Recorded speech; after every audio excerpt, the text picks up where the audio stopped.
em cima do programa original da ST, que são justamente o que originou os objetivos, e a parte de cima sobre o nosso lema: não há religião superior à verdade. Então, aqui no programa original,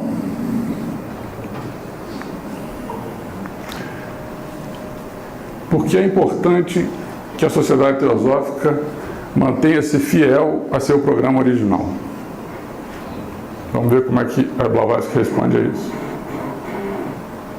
Isso se aplica à Sociedade Teosófica como corporação, pois no que diz respeito às suas características morais, a sociedade matriz significa aquele pequeno núcleo de teosofistas que se mantém fiel, através de ventos e tempestades, ao programa original da Sociedade Teosófica, como foi estabelecido sob a direção e ordens daqueles que eles reconhecem e sempre reconhecerão até o seu último suspiro, como os verdadeiros originadores do movimento, seus sagrados mestres e instrutores vivos.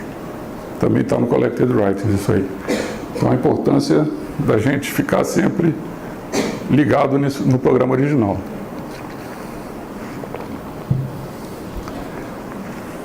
E aí vem a pergunta, né?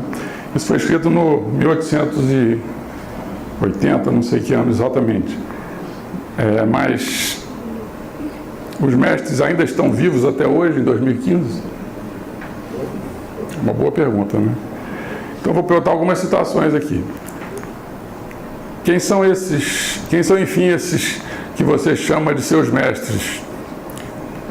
Como a gente viu outro dia, né? Em primeiro lugar, são homens vivos que, como nós, nasceram e estão condenados a morrer como qualquer mortal. Está na chave para a teosofia. Depois eles explicam de novo aqui.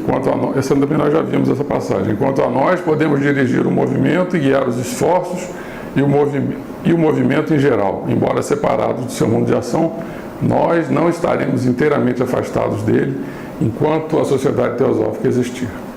Então, como a gente está aqui, eles estão por aí, né?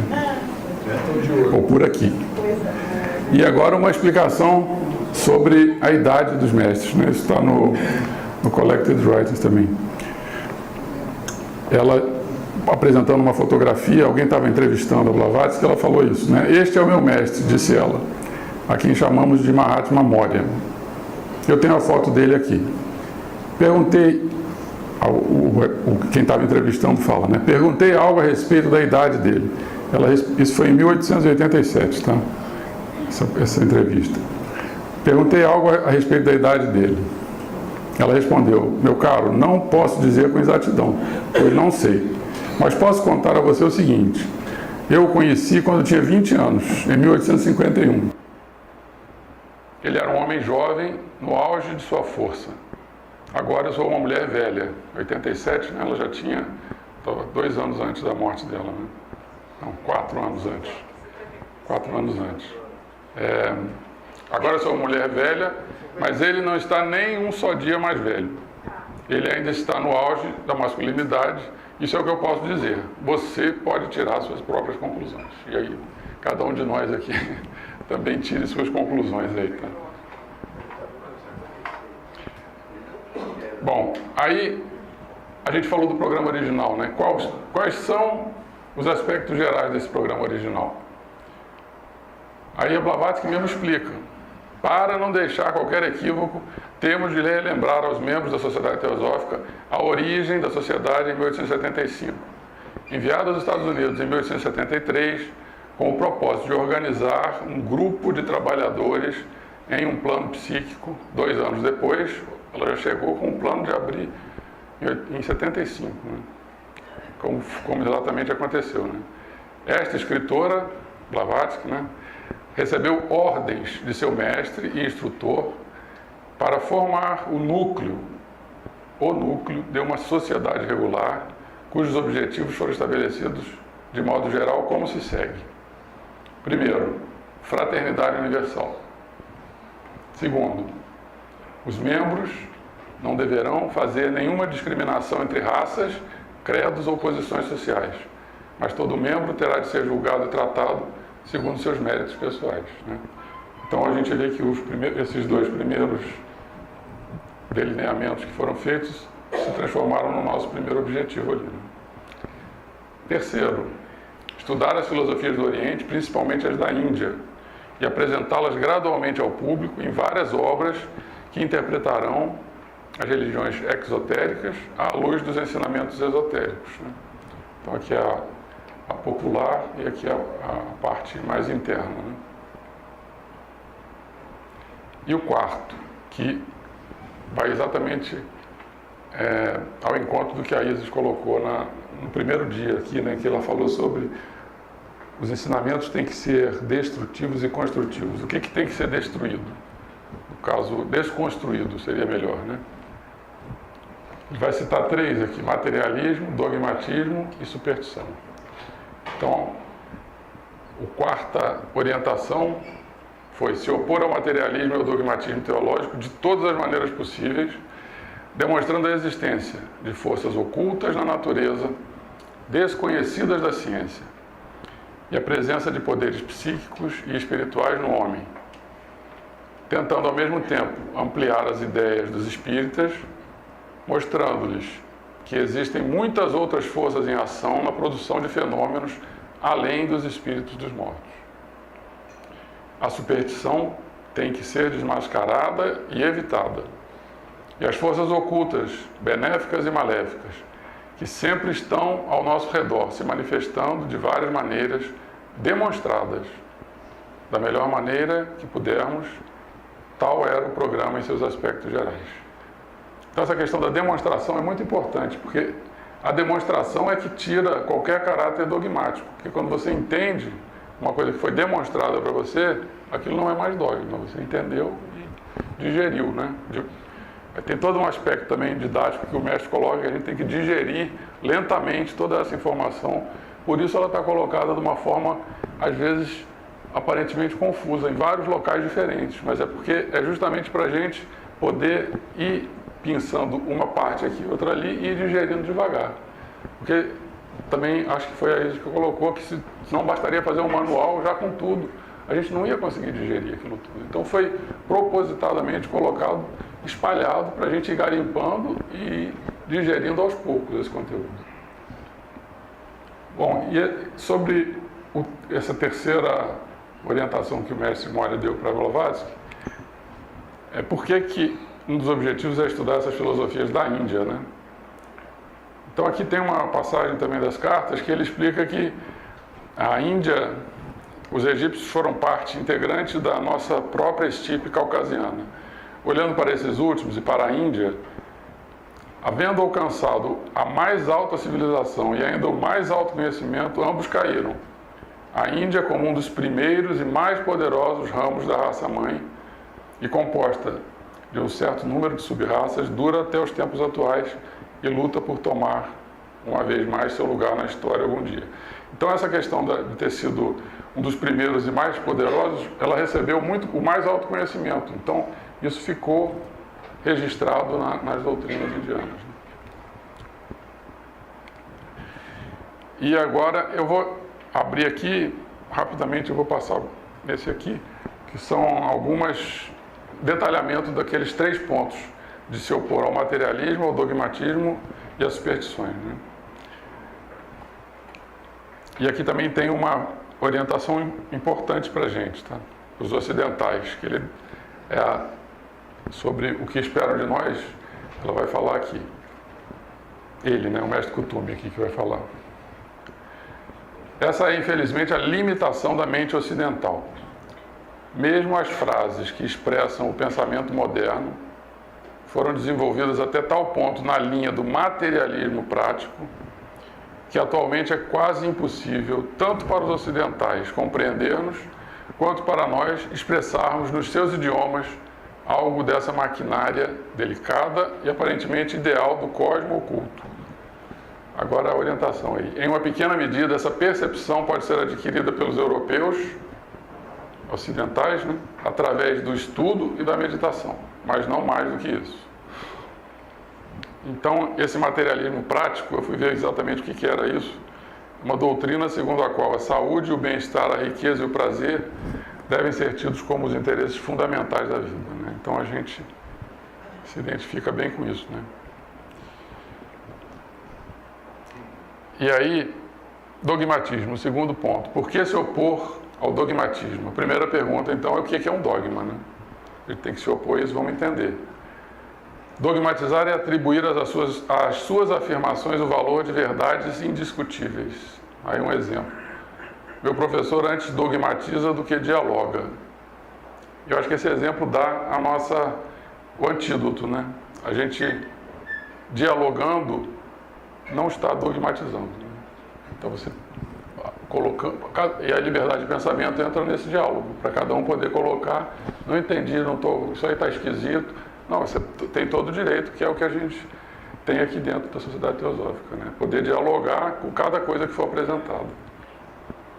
Um dogma é uma afirmação apresentada como uma verdade que não pode ser contestada. Um dogma é uma crença ou doutrina imposta que não admite contestação. Ponto fundamental e indiscutível de uma doutrina ou sistema. Bom, aí com isso, vamos ver por que os dogmas precisam ser desconstruídos, vamos chamar assim. Todos os dogmas religiosos servem para ofuscar a razão humana. Aí você não está compreendendo o assunto. Você precisa compreender, a razão é para isso, né? Então, o culto às divindades, sob as alegorias em que está escondido o respeito às leis naturais, afasta a verdade. Então, as divindades escondem o respeito às leis naturais, né? Afasta a verdade, em benefício das superstições mais desprezíveis. Mais uma aqui. Agora também é da Blavatsky. O Deus maligno da pré-ordenação e da predestinação. Eu fui ver o que era isso aí. Predestinação e pré-ordenação é que Deus escolheria alguns entre todos para serem salvos, né? Então, aí acaba todo o senso de justiça, porque se você vai ser escolhido por algum ou por outro, você não depende de você, né? Então, esse dogma teológico, né? O Deus maligno da pré-ordenação e da predestinação e seus agentes subordinados são invenções humanas. São dois dos dogmas teológicos mais moralmente repulsivos e horrendos, que os pesadelos de monges pouco iluminados jamais poderiam conceber em suas impuras fantasias. Tais dogmas datam da Idade Medieval, período do obscurantismo mental, durante o qual a maioria dos atuais preconceitos e superstições foram inculcados à força na mente humana. Então isso veio da Idade Média, está até hoje aí. De modo a se tornarem praticamente impossíveis de erradicar em alguns casos, um dos quais sendo o preconceito que ora discutimos. Então é aquela coisa da força mental que está até hoje valendo aí, né? Finalmente, acho que isso aqui está a tradução errada, mas deve ser, os diferentes dogmas religiosos não foram criados por santos, mas por todos os mortais pecadores que dividem a humanidade em nações e raças inimigas. Se não existissem dogmas, também não existiriam protestantes, católicos, budistas, brahmanistas, etc. Todos acreditariam em um só Deus e passariam a considerar-se irmãos. Então a questão da fraternidade está aqui também. A causa são os dogmas, né? de não haver fraternidade, né? E teriam vergonha de matar e massacrar uns aos outros nas guerras, de torturar uns aos outros como animais e de criar um inferno para os outros. E aí a gente pergunta, pode alguma obra verdadeiramente teosófica ser dogmática ou ofuscar a razão humana? Vou citar 3 aqui para tentar justificar, mostrar que não, né? Essa é muito importante. Como Mestre Kuthumi falando, como nós não exigimos uma mente passiva, mas ao contrário, estamos buscando as que são mais ativas. Daí a questão de entender as verdades, né? Tem que ser uma mente ativa para entender que não é para decorar nada, não precisa decorar nada. Você tem que ir entendendo cada pedacinho e aí aquela verdade você digere, né? Depois de ter entendido. Então estamos buscando as mentes mais ativas e que podem tirar suas conclusões quando estão na pista correta. Nós, se você quiser... aqui ele estava dizendo para o Sinet que ele estava dando pistas só, tá? Ele não estava explicando. O que o Sinet perguntava, ele dava alguns detalhes e tal, e o Sinet conseguia digerir e fazia outra pergunta. Então eles tinham orientação de poder responder as perguntas do Sinet até um certo limite. E o Sinet às vezes chegava no limite que eles podiam ir, né? E ele falava: daqui eu não posso passar. Estou sentindo a mão do Chöhan aqui me segurando. Então que a sua mente resolva o problema por si mesma, né? A partir das pistas que são dadas, né? Então, tanto tem a história das 777 encarnações que o Sinet não conseguiu resolver e está aí pra gente, né? Eu já tentei, não consegui chegar também não, mas é uma coisa instigante, né? Que 777 encarnações são essas? Diz que é um mistério, a gente faz conta lá, eu nunca consegui chegar em nada, mas já tentei várias vezes. Então, sobre a doutrina, esta obra merece ser considerada não porque invoque alguma autoridade dogmática, não é porque foram os mestres que escreveram junto com a Blavatsky que ela tem que ser considerada. Mas por quê? Porque ela se mantém em íntima relação com os fatos, né, da natureza, que a gente vai poder, um dia, quando chegar na verdade absoluta, confirmar por nós mesmos. Mas até lá é somente a parte lógica da compreensão que a gente tem que usar. Então, essa obra se mantém em íntima relação com os fatos da natureza e segue as leis da uniformidade e da analogia. E, finalmente, aquela coisa que o Marcos colocou também sobre o poder, né, que o conhecimento traz, né? O poder pertence àquele que sabe, eis um axioma bem antigo. O conhecimento, cujo primeiro índice é a faculdade de compreender a verdade, olha aí de novo, compreender a verdade, de discernir o real do falso, destina-se tão somente aos que, libertando-se de todo preconceito e vencendo sua autossuficiência e egoísmo, estão dispostos a aceitar todas as verdades quando lhes sejam demonstradas. Seu número é muito reduzido. Então, novamente, compreensão, demonstração, é tudo lógico, tá?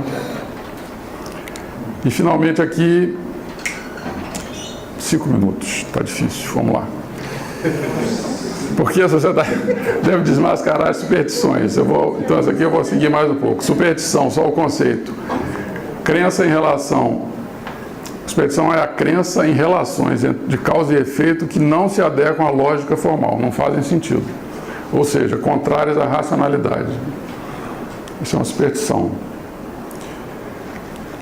Trabalhamos pela verdadeira religião e ciência, no interesse dos fatos e contra a ficção e o preconceito. É nosso dever, como das ciências físicas, professamente sua missão, lançar luz sobre os fatos da natureza, até aqui cercados pela escuridão da ignorância. E por ser a ignorância justamente considerada como principal fomentadora da superstição, esse trabalho é, portanto, nobre e beneficente. Bom, acho que aqui já deu para entender. Então, a ignorância é que leva à superstição, tá? E a gente, no estudo, a gente vai limpando essa ignorância e acabam as superstições. Então, a gente viu aqui uma pincelada no programa original, tá?